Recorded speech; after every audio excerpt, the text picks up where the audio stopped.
ఇప్పుడు వస్తాడు రేవంత్ రెడ్డి మంచిగా చేస్తాడని మేము సంకనాక్కుంటూ ఓట్లేస్తే వాడేం చేస్తుంది మాకు అవసరం లేదు, డబల్ బెడ్రూమే అవసరం లేదు.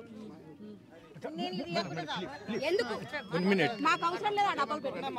మేడం 38 ఇయర్స్ నేను సర్వీస్ చేస్తే 20 లక్షలు వచ్చినాయి. అప్పులు చేసి పిల్లలు ఎరికెళ్ళి గుంజుకొచ్చి 60 లక్షలు పెట్టి 200 గజాలు తీసుకున్న స్థలాన్ని ఇల్లు కట్టుకున్నా. నేను ఉంటున్నా, నా స్థలంలో నేను ఉంటున్నా అని. ఇప్పుడు సడన్లీ వచ్చి ఇవన్నీ చేస్తామంటే మేము ఎక్కడ పోవాలి? 60 లక్షలు పెట్టిన నేను పెట్రోల్ పోసుకుంటా వచ్చిన ఆఫీసర్కి అని పట్టుకుంటే బిగ్గర నేను చస్తా వాడు కావాలి. డాక్యుమెంట్ ఏంది కాదు, ఎందుకంటే నేను చస్తా వచ్చిన ఆఫీసర్ వాడిని కూడా చంపుతా, పక్కా చంపుతా వాడిని. ఎందుకంటే నాకు గత్యంతరం లేదు. ఎందుకంటే లోన్లు తీసుకున్నాము, ఎందుకంటే పర్సనల్ లోన్లు తీసుకున్నాం, పిల్లలు అప్పు చేసిర్రు, పిల్లలు అప్పు చేసిర్రు, పర్సనల్ లోన్ తీసుకున్నాం, కట్టుకుంటున్నాం. ఇది పోతే మా గతి ఏంది? 38 ఏళ్ళు సర్వీస్ చేస్తే నాకు 22 లక్షలు వచ్చినాయి. ఇంకా 40 లక్షలు పెట్టి కొనుక్కున్నారా? ప్రభుత్వం కడతదా లోన్స్ అని అడగకపోయారా? అవకాశం దొరకలేదు కదా ఎక్కడ అడిగి. ఇప్పుడు మీరు వచ్చారు కాబట్టి మేము ముంగడే చెప్తున్నా. నేను పెట్రోల్ పోసుకుంటా, వచ్చిన కలెక్టర్ వస్తారో ఎవరు వస్తో బిగ్గర పోయి పట్టుకుంటా.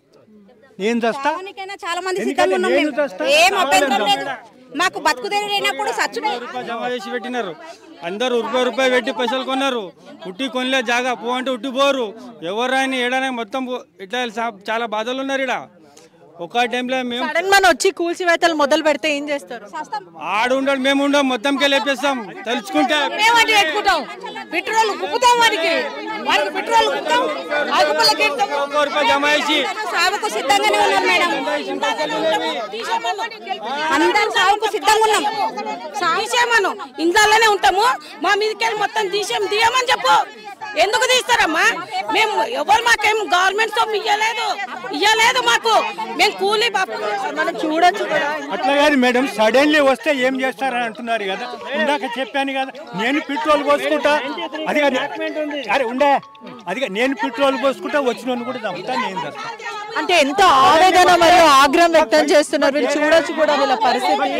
ఎక్కడ పోవాలి అని అడుగుతున్నారు. వచ్చిన వాళ్ళు వస్తారు అని అంటున్నారు, మీరు సడన్ గా చేస్తారంటారు. ఎంత మందిని చంపుతారు, ఎంత మందిని గుళ్ళ కొడతారు, ఎంత మంది నష్టం చేసి వాడు ఏం బాగుపడతాడు? వాడే సర్వేకి వచ్చినప్పుడు ఏమన్నారు అసలు మీతో? ఏం చెప్పలేరు. సర్వేకి వచ్చినప్పుడు రాసుకున్నారు, పోయిండ్రు. కరెంటు బిల్లు, ఆధార్ కార్డు రాసుకున్నారు, తీసుకొని పోయిండ్రు. ఇంకెవ్వడు ఏం చెప్పలే, ఎవరు రాలే.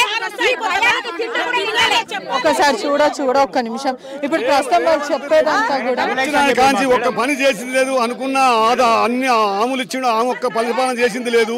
ఇక్కడ వచ్చిన గరీబులను మూసి నుంచి మార్కులు కూడా తప్పు పెట్టారు.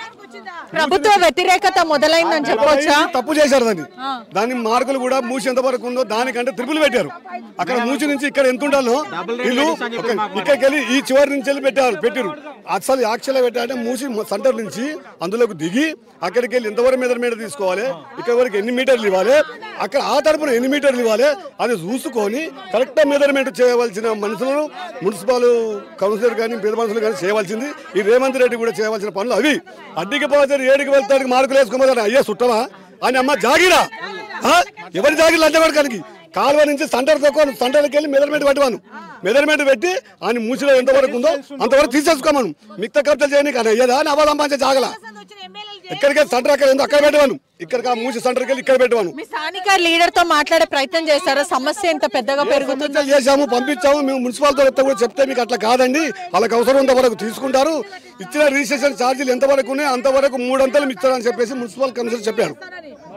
అది